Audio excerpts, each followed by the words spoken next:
Hey guys, my name is Ajis Karan and welcome to our channel Current Classes. As you know, sir जैसा कि आप सबको पता है हमारा क्लास 9th मैथ का चैप्टर 6 चला था जहाँ पे हम लोगों ने इंट्रोडक्शन कर लिया है, अपना एक्सरसाइज 6.1 कर लिया है। अब बारी है एक्सरसाइज 6.2 की।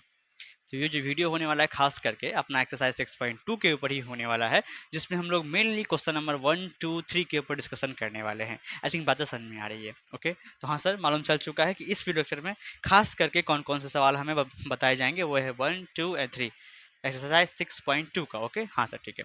तो क्वेश्चन नंबर 1 की तरफ हम लोग फोकस कर लेते हैं। सर क्वेश्चन नंबर फर्स्ट क्या बोल रहा है हमारा?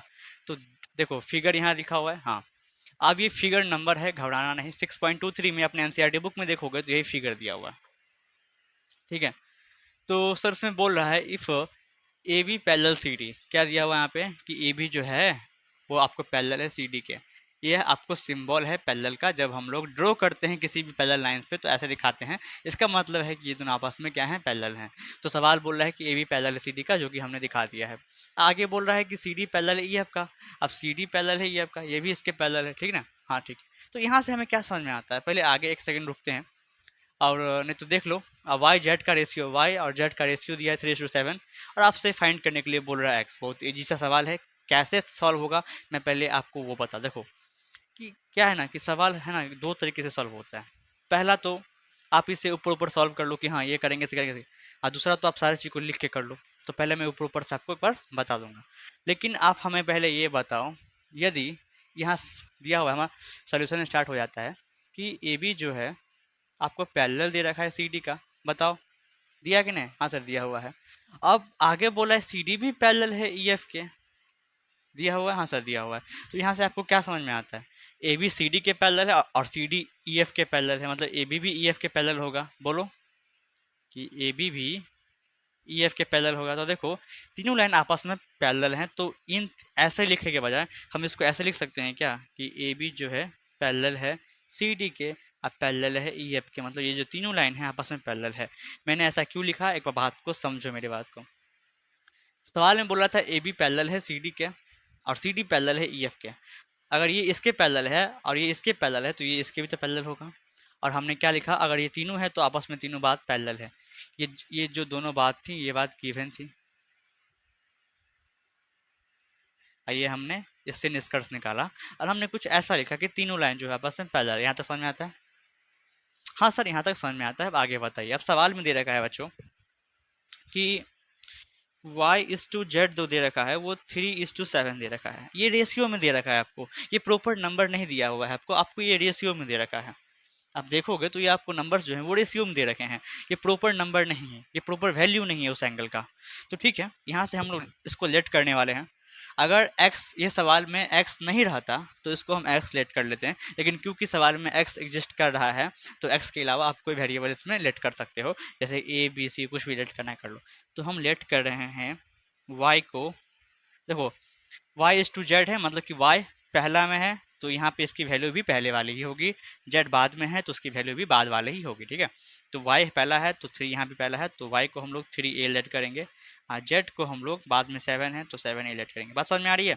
क्योंकि y हमारा पहले था तो पहले वाला हमने आपको रेशियो देखा जो कि 3 लिखा हुआ है, और z बाद में था तो हमने बाद में जो रेशियो लिखा हुआ है वो हमने देखा, वहाँ से हमने लेट किया 3a और 7a। ओके चलिए यहाँ तक आपको समझ में आता है? हाँ सर ठीक है आता है। आप बताओ एक बात, अब क्या ए बी जो है वो पैरेलल है ई एफ के?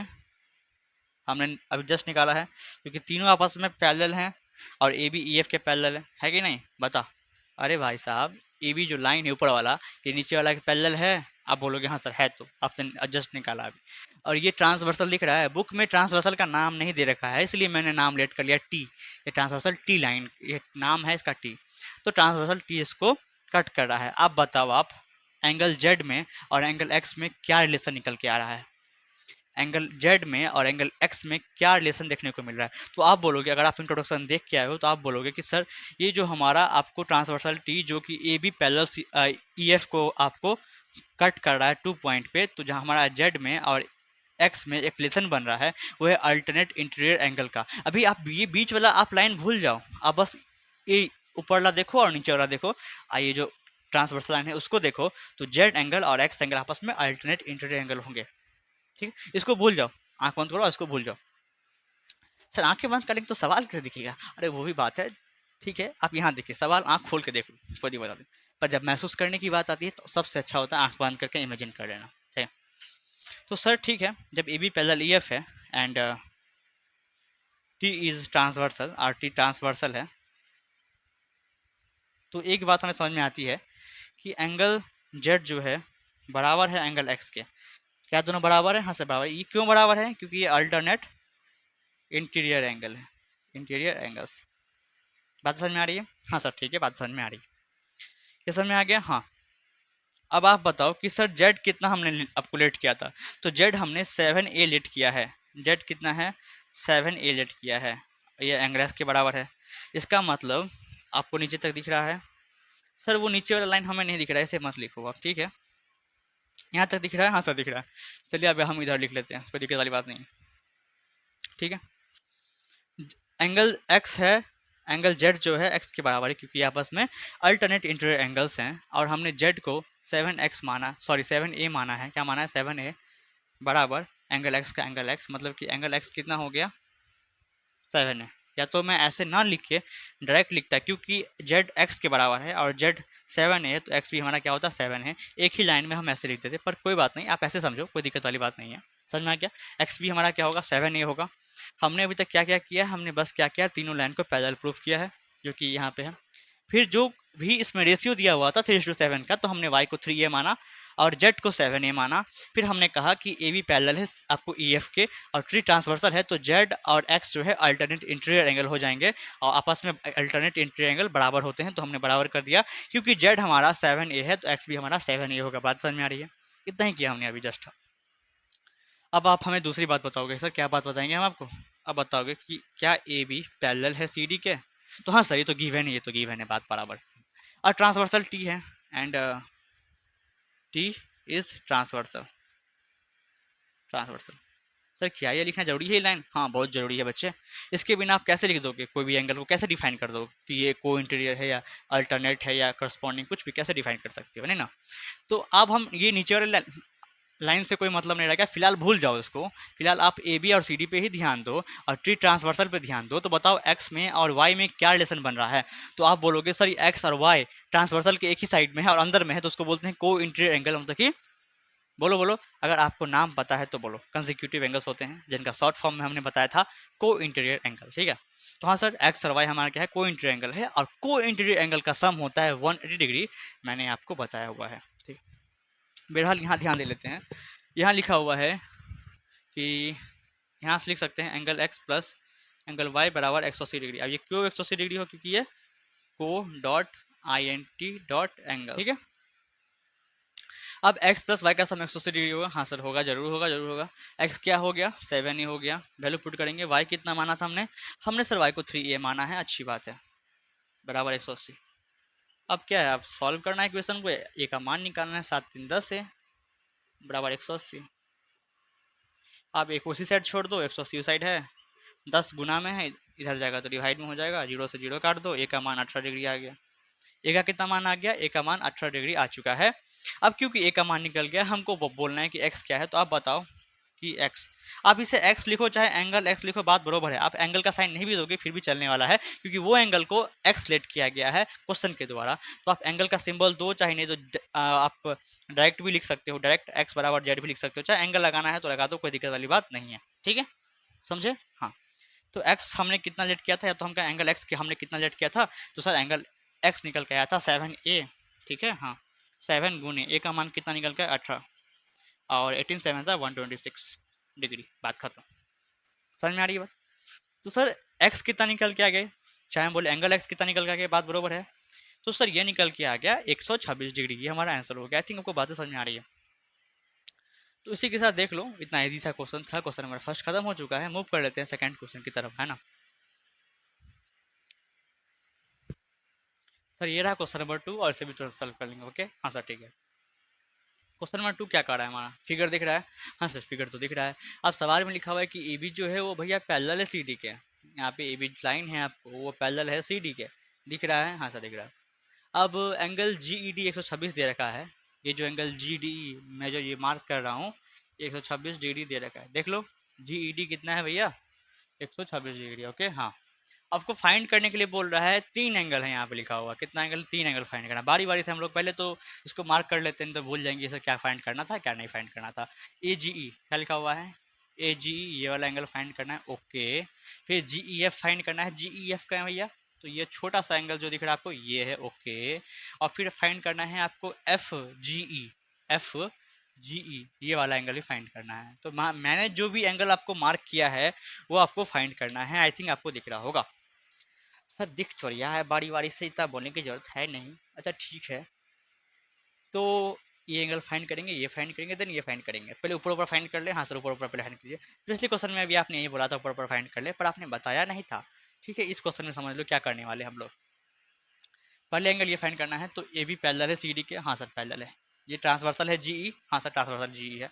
अब ये एंगल, ये पूरा 126 डिग्री और ये एंगल आपस में होंगे बराबर। क्यों होंगे, क्योंकि ये अल्टरनेट इंटरएंगल है। तो ये 126 है तो ये भी 126 होगा। ओके, तो फर्स्ट फाइंड हो गया। हाँ सर फाइंड हो गया। अब दूसरे पे आते हैं। दूसरा क्या है हमारा, दूसरा है आपको ये वाला बीच वाला, ये छोटू सा एंगल। ये छोटू सा एंगल हम कैसे निकलेगा, तो ये पूरा एंगल दे रखा है 126 और इतना 90 है, तो पूरा में से इतना निकालेंगे तो इतना ही तो बचेगा, ये वाला तो बचेगा। अरे पूरा में से इतना निकाल दोगे भैया तो इतना ही तो बचेगा। तो 126 में से ये आपको 90 डिग्री है, 90 निकाल दोगे तो जितना भी बचेगा उतना यहाँ पे लिख देंगे। तो निकाल दो, हाँ 36 डिग्री बचेगा, यहाँ लिख देंगे। ठीक है हाँ। अब बारी आती है थर्ड एंगल की। थर्ड एंगल है हमारा क्या है, FG और E, ये निकालना है। तो या तो आप इसे दो तरीके से निकाल सकते हो। आपके पास ये एंगल 126 है, तो आपको लीनियर पैर एंगल से इसका सम 180 डिग्री होगा, वहां से निकाल लो। या तो ये दोनों लाइन पैरेलल है, ये ट्रांसवर्सल है, तो ये पूरा 126 और ये एंगल आपस में को इंटीरियर एंगल होते हैं, और को इंटीरियर एंगल का सम 180 डिग्री होता है। तो यहाँ ये प्लस ये बराबर 180, वहाँ से आप निकाल सकते हो। मुझे पता है काफ़ी बच्चों का माइंड उतना डेवलप नहीं हुआ है, जैसे कि मैंने अभी बताया ऊपर ऊपर से, कुछ कम ही बच्चे समझ पा रहे होंगे, लेकिन जब मैं आप पूरा लिख के बताऊंगा, हाँ सर, तब तो मज़ा आने वाला है, तब मज़ा आएगा। तो स्टार्ट करते हैं सर। हमारा सबसे पहले हम लोग क्या करने वाले, फर्स्ट एंगल निकालने वाले जिसका नाम है AGE। ठीक है हाँ, इसके लिए हमको लिखना पड़ेगा, क्या बताओ आप लोग, कि AB पैरेलल है CD का। सर बात तो बरोबर है, AB पैरेलल CD का हमको दिया हुआ है, एंड ट्रांसवर्सल भी तो लेना है बच्चे। तो ट्रांसफर क्या लोगे, एंड GE आपको दिख रहा है, हमारा GE दगावाज is a transversal. Transversal okay, बोलो। हाँ सर ठीक। अब क्योंकि ए बी पैरेलल है CD के और GE ट्रांसवर्सल हो गया, तो हमारा ये एंगल, ये पूरा एंगल 126 डिग्री और ये वाला एंगल आपस में अल्टरनेट इंटीरियर एंगल होंगे, जो कि बराबर होता है। तो लिख सकते हैं एंगल का नाम क्या है मेरे बच्चों, एंगल का नाम है AGE। AGE बराबर हो जाएगा एंगल के, हाँ हाँ 126 क्या दे रखा है, GED। ये G है मेरा, स्टाइलिश G है, थोड़ा सा स्टाइलिश हो जाता है, चल क्या करें। ठीक है आप, ठीक है। GED देख लो, ये दोनों एंगल आपस में अल्टरनेट एंगल होंगे, और अल्टरनेट आपस में बराबर होते हैं, इसलिए मैंने बराबर दिया। क्या होंगे, अल्टरनेट इंटीरियर एंगल। बात समझ में आ रही है, हाँ सर। AGE, AGE की जगह AGE लिखेंगे बराबर। GED कितना दिया हुआ है, डायरेक्ट 126 दिया हुआ, डायरेक्ट डायरेक्ट हमारा आंसर पता निकल चुका है। पहला बोल रहा था AGE निकालने का, जो हमने निकाल लिया। बारी है आपको GEF निकालने की। तो कहाँ है GEF, ये GEF छोटू सा एंगल आपको दिख रहा होगा, GEF ये छोटू सा एंगल। तो मैंने जैसा कि बताया था, ये छोटू सा एंगल कैसे निकलेगा, जब ये मैं पूरा एंगल में से इतना निकाल दूँ तब ना इतना बचेगा जी। हाँ सर बात तो सही बोल रहे हो। और ये 90 दिया हुआ है, सवाल में दिया हुआ है, देख सकते हो, ये सिंपल 90 डिग्री का ही है। अगर ये भी देख के मन नहीं भर रहा, तो यहाँ देख ले कि EF जो है, EF परपेंडिकुलर है CD पे, जो भी अगर लाइन, अगर EF परपेंडिकुलर CD पे, मतलब ये 90 डिग्री बनेगा, वो भी दोनों साइड। फिलहाल तो एक ही साइड से मतलब रखो, ठीक है हाँ। तो हमको ये छोटू एंगल निकालना है, इसके लिए पूरा में से इतना निकालना पड़ेगा। बोलो हाँ हाँ, चल ठीक है।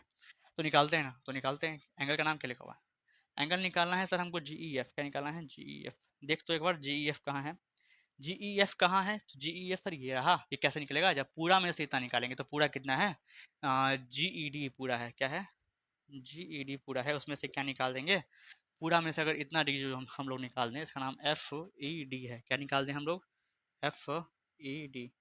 एक बार ध्यान से देख ले मैंने क्या लिखा है, मैंने क्यों लिखा है, किस लिए लिखा है, समझ लो। ये एंगल निकालना था, ये एंगल कैसे निकलेगा, ये हमारा G, सॉरी माफ करना, G है ये, ठीक है। और GED माइनस FED करेंगे, पूरा में से अगर FED निकाल दें तो हमारा GED निकल जाएगा। पूरा कितना दिया हुआ है मेरे बच्चों, 126 डिग्री दिए रखा है हाँ। और ये FED कितना है, FED ये 90 है अकॉर्डिंग टू क्वेश्चन। तो निकलेगा तो 36 डिग्री निकल जाएगा, माइनस कर लो, कर लो। सेकंड निकला, हाँ सर निकला, अच्छी बात है निकला। थर्ड बोल रहा है FEG निकालने के लिए, क्या ना, FEG कहाँ है, FEG एफ ई जी, ये सर ये वाला एंगल सर, ये बहुत चालाक एंगल है, कैसे निकलेगा? अच्छा ठीक है, जैसे इसको सॉल्व करने के लिए मैंने दो तरीके बताए हैं आपके पास। आप ए जी ई एंगल है क्योंकि आपने निकाल लिया है 126 डिग्री, इसको इसको सम करके 180 डिग्री होगा क्योंकि ये लीनियर ट्रायंगल है। अब लीनियर ट्रायंगल कैसे होता है आप ये मत पूछना, फिर मार लगेगी। सर मार तो सकते नहीं आप, वो भी है, कभी मिल मत जाना। लेकिन फिर उसके पूछने के बाद कि देखो यहाँ पे अब ये और ये आपस में सम होगा 180 डिग्री। क्यों होगा? क्योंकि ये दोनों एंगल लीनियर पेरेंगल है। क्यों लीनियर पेरेंगल है? क्योंकि इस दोनों को सम करने से एक स्ट्रेट लाइन फॉर्म हो रहा है। बात समझ में आ रही है? ये दोनों एंगल को सम करने से एक स्ट्रेट लाइन बन रहा है ना जी, ये ए बी। तो समझ लो ये दोनों एंगल आपस में क्या होंगे? लीनियर पेरेंगल, जिसका सम होगा 180 डिग्री। या तो यहाँ से निकाल लो एंगल, या तो ए बी पैरेलल है सी डी के, ये ट्रांसवर्सल है तो ये पूरा एंगल और ये पूरा एंगल का सम 180 डिग्री हो, क्योंकि ये कोइंसिडेंट एंगल होते हैं, वहाँ से भी निकाल सकते हो। लेकिन फिलहाल हम लोग बात कर लेते हैं किसके, तो हमको निकालना है, हम लोग लीनियर पेयर से ही निकालेंगे। तो लिखेंगे ए जी ई, ए जी ई देख लो कहाँ है ए जी ई, यहाँ दिख रहा होगा ये वाला angle A G E, plus angle जो निकालना है एफ जी ई, एफ जी ई, इन दोनों का सम 180 डिग्री होगा। अब ये मत पूछना क्यों, क्योंकि ये लीनियर पेयर एंगल है, लीनियर पेयर एंगल्स। ठीक है, दिख रहा है? हाँ सर दिख रहा है। ए जी ई गिवन है, गिवन नहीं है, हम लोग ने निकाला है मेहनत करके। सर क्या बात कर, हाँ वो भी बात है। और एफ जी ई निकालना है, बराबर कितना होगा स्पेसिफिकली। अब हम लोग आगे बढ़ें। हाँ सर आगे तो बढ़ना पड़ेगा, ठीक है आगे बढ़ेंगे। अब बता देख के कि यहाँ से एफ जी ई छोड़ देंगे, हम एल एच एस में ही छोड़ देंगे। क्या छोड़ देंगे? F G E L H S में ही छोड़ देंगे। उस साइड 180 तो है ही लिखा हुआ पहले से। अब ये 126 प्लस में है, उस साइड जाएगा तो माइनस में हो जाएगा। आप कर ले माइनस, अगर 20 होता तो 60 54 कितना हो गया? 54 डिग्री। इतना डिग्री आंसर हो गया। देख लो एक बार ध्यान से, हमने क्या किया, हमने तीनों एंगल निकाल लिया, बात खत्म, बात खत्म। हमने क्या किया है, तीनों एंगल को निकाल लिया। देख लो एक बार ध्यान से, देख लो मेरे बच्चों, ध्यान देख लो। अरे इतना कोई नहीं समझाता, इतना इजी सवाल कोई नहीं इतना समय लेके समझाता है। मैंने आपके लिए समझाया क्योंकि काफ़ी बच्चे ऐसे भी जो धीरे धीरे धीरे धीरे समझते हैं, तो लो समझ लो। और जो बच्चे तेज हैं वो पहले जो मैंने बताया था एसेस कर लेना, वो उधर ही समझ गए होंगे, अब वीडियो क्लोज करके अपना सॉल्व कर लिए होंगे। पर ऐसे बच्चे जो कि थोड़ी दिक्कत होती है उन्हें समझने में, वो एक बार नहीं 10 बार में समझते हैं, तो ये समझ लो काफ़ी है। तो ठीक है सर, उतनी बातें करने की जरूरत फिलहाल तो नहीं है। नेक्स्ट क्वेश्चन की तरफ बढ़ते हैं, क्वेश्चन नंबर 3 की तरफ। सर ये रहा क्वेश्चन नंबर 3 और इसे भी तुरंत सॉल्व कर लेंगे। आप काफ़ी बच्चों को देख के ये सवाल थरथरी होना तो मैंने बोला अरे सवाल है कि ठंड जो थरथरी हो रही तो जहाँ, तो देख ले सर है तो सवाल ही, तो सवाल है तो सॉल्व में करेंगे। हाँ वही बात है। तो बच्चे इसे देख के बोलते हैं सर ये नाव वाला सवाल है, नाव वाला सवाल है। ठीक है अच्छी बात है, नाव वाला सवाल है, नाव वाला सवाल है। अब बच्चे इसे काफ़ी देख के डरते भी हैं, पर ये डरने वाली बात है नहीं, इससे ये सवाल कुछ है नहीं, है ना। आपको ऊपर ऊपर से मतलब बताता हूँ, पहले ऊपर ऊपर से फिर नीचे नीचे से। सर नीचे नीचे से मतलब, नीचे नीचे से मतलब कि हर चीज़ सॉल्व करके, है ना। हाँ सर ठीक है, अच्छी बात है। तो इस सर का सवाल काफ़ी बार दिया रहता है, हो सकता है ये जो आपको एंगल्स दे रखे हैं एंगल का मेजर चेंज कर दे, पर फॉर्मेट यही यही रहने वाला है। और एग्जामिनर काफ़ी बार ये सवाल पूछता है एग्जाम में, ध्यान रखना ये बात को। अब ये मत पूछना एग्जामिनर कौन आ रहा है, आपके टीचर जो आपको मैथ पढ़ाते हैं स्कूल में या ट्यूशन में जहाँ भी, समझे। सवाल दिया हुआ है, सवाल में कुछ नहीं है, बस लिखा हुआ पी क्यू है, एस टी के पैरेलल है। ये जो पी क्यू दिख रहा है ना, वो पी क्यू, ये छोटू पी क्यू, ये पैरेलल है किसके? एस टी के। अरे सर ये इसके पैरेलल कैसे हो गया? अरे समझो, आंख बंद कर लो, तो सर फिगर कैसे देखेंगे? ठीक है आँख खोले रख और यहाँ देख, पी क्यू जो है पैरेलल है एस टी के। अगर ये लाइन को थोड़ा सा बढ़ा दें और इसको थोड़ा सा बढ़ा दें, तो आपको देखने को मिलेगा कि ये दोनों लाइन आपस में क्या है? पैरेलल हैं। ऐसे ही आपको देखने से लगता है एक लाइन ऐसे खींचा हुआ है, एक लाइन थोड़ा दूर में ऐसे खींचा हुआ है, ऐसे ही कुछ दिख रहा है लाइन। हाँ सर दिख रहा है। अगर इसको थोड़ा सा एक्सटेंड कर दें, इसको भी थोड़ा सा एक्सटेंड कर दें, तो आप बताओ है क्या पैरेलल? हाँ सर बातें तो सही बोल रहे हो, बातें तो सही बोल रहे हो। तो समझ में आ गया कि पी क्यू जो है हमारा वो पैरेलल है एस टी के, है ना। हाँ अब हम लोग क्या करने वाले हैं, एक लाइन कंस्ट्रक्ट करने वाले हैं, बिना कंस्ट्रक्ट किए हुए सवाल नहीं बनने वाला है। एक लाइन बस कंस्ट्रक्ट करेंगे ऐसे।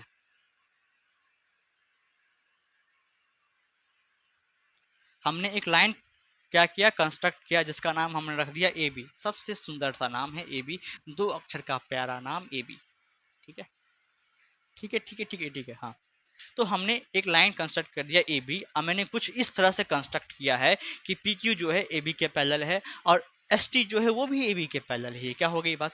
ठीक है, मैंने क्या कहा समझो, मैंने एक लाइन कंस्ट्रक्ट किया कुछ इस तरह से किया कि पी क्यू जो है ए बी के पैरेलल है और एस टी जो भी है वो भी ए बी के पैरेलल है। अब क्योंकि ए बी पी क्यू जो है ए बी के पैरेलल है और एस टी भी ए बी के पैरेलल है और पी क्यू एस टी आपस में पैरेलल है, तो तीनों आपस में क्या हो जाएंगे, पैरेलल हो जाएंगे। मतलब ये पैरेलल इसका, ये पैरेलल इसका, ठीक है। उतना माथा पे लोड मत लो, ठीक है, बस ये समझो ये पैरेलल इसके, ये पैरेलल इसके है, हमने कंस्ट्रक्ट कर लिया। हाँ, अब बताओगे ये लाइन पैरेलल है ये लाइन की और ये लाइन को ट्रांसवर्सल समझना, ये लाइन को, तो ये एंगल और ये एंगल आपस में क्या हो जाएंगे बताओ, को इंटीरियर एंगल, जिनका सम होता है 180 डिग्री। वहाँ से ये वाला एंगल फाइंड कर लोगे, ये वाला एंगल। हाँ सर फाइंड तो कर लेंगे, ठीक है। हाँ, अब सेम इस साइड करोगे, ये पैरेलल है, ऊपर वाला पैरेलल है इस लाइन के, हाँ सर पैरेलल है, इसको ट्रांसवर्सल लोगे तो ये एंगल और ये एंगल क्या हो जाएगा आपस में, को इंटीरियर एंगल, जिसका सम होता है 180 डिग्री। यहाँ से ये एंगल निकल जाएगा, निकल जाएगा, निकल जाएगा। अब ये एंगल प्लस ये एंगल प्लस ये एंगल करेंगे, वहाँ से ये वाला बीच का निकाल लेंगे, जो कि हमको निकालने के लिए बोल रहा था लीनियर पेयर एंगल से। अब जो बच्चे थोड़े से दिमाग के तेज वाले हैं वो तो अभी समझ जाएंगे कि जैसे मैंने आपको बताया, पर जो थोड़े से लचीले वाले हैं वो नहीं समझेंगे, तो उसके लिए देखो अब सॉल्व तो करना ही पड़ेगा, ऐसे ऊपर ऊपर से बता के तो हो नहीं सकता सवाल सॉल्व, है ना। लेकिन काफ़ी बच्चे समझ गए होंगे, है ना। फिलहाल मैं इसको रब कर दूँ तो ठीक है सर, अच्छी बात है। तो सबसे पहले हमको क्या करना पड़ेगा, तो एक लाइन लिखना पड़ेगा हमको कि construct a line A B. हमने एक लाइन को कंस्ट्रक्ट किया सच डैट, कुछ इस प्रकार से किया, सच डैट कुछ इस प्रकार से किया कि भाई साहब ए बी को हमने पैरेलल करवा दिया है पी क्यू के, और ए बी जो है वो भी पैरेलल करवा दिया है हमने एस टी के। अब हम ऐसे ना लिख के, अब हम ऐसे ना लिख के डायरेक्ट ऐसे भी लिख दे कि ए बी को हमने पी क्यू के पैरेलल करा दिया है और पी क्यू पैरेलल है एस टी के, मतलब ये तीनों आपस में पैरेलल हो जाएंगे। हम इसको भी आपस में ले सकते हैं पैरेलल, इसको भी ले सकते हैं, इसको भी ले सकते हैं, तीनों को आपस में हम लोग पैरेलल ले सकते हैं। बात समझ में आ रही है। तो इसी का मतलब यही होता है, आप चाहे अलग अलग लिख लो चाहे साथ में लिख लो पैरेलल, कि ये लाइन को हमने इसके पैरेलल लिया है, फिर मैं लिखता इसको मैंने इसके पैरेलल लिया है, इससे अच्छा तीनों लाइन आपस में क्या है, पैरेलल है। बात समझ में आ रही है। अच्छा ठीक, ऐसे कर लिए, हाँ सर कर लिए। अब आगे देखते हैं, अब आते हैं, अब आगे आते हैं। अब बताओ पी क्यू पैरेलल है ए बी के, अरे यहाँ देख ले पी क्यू पैरेलल है ए बी के, है ना, हाँ सर है। एंड ट्रांसवर्सल हम लोग लेते हैं चुन चुन के, तो इस पर ट्रांसवर्सल हमको लेना है आर क्यू, देख रहे हो। एंड क्या तो क्यू आर बोलो या तो आर क्यू बोलो, बात बरोबर है। पी क्यू पैरेलल ए भी लिया है and Q R is a transversal, is a transversal, ठीक है जी। हाँ, अब देखो एंगल पी क्यू आर जोड़ एंगल क्यू आर ए बराबर 180 डिग्री होगा क्या। मैंने क्या लिखा ध्यान से देखोगे, मैंने लिखा पी क्यू आर, कहाँ है पी क्यू आर, ये है पी क्यू आर, ये वाला एंगल, ये P Q R plus angle Q R A, Q R A कहाँ है, क्यू आर ए ये वाला एंगल, ये वाला एंगल, ये वाला। क्या ये दोनों एंगल आपस क्या इन दोनों एंगल का सम 180 डिग्री होगा, या तो मैं कहूँ कि ये दोनों एंगल आपस में को इंटीरियर एंगल है जिनका सम 180 डिग्री होता है, इसलिए मैंने सम 180 डिग्री लिखा है। तो ये क्यों 180 डिग्री है, क्योंकि आपस में को इंटीरियर एंगल्स हैं। बात समझ में आ रही है।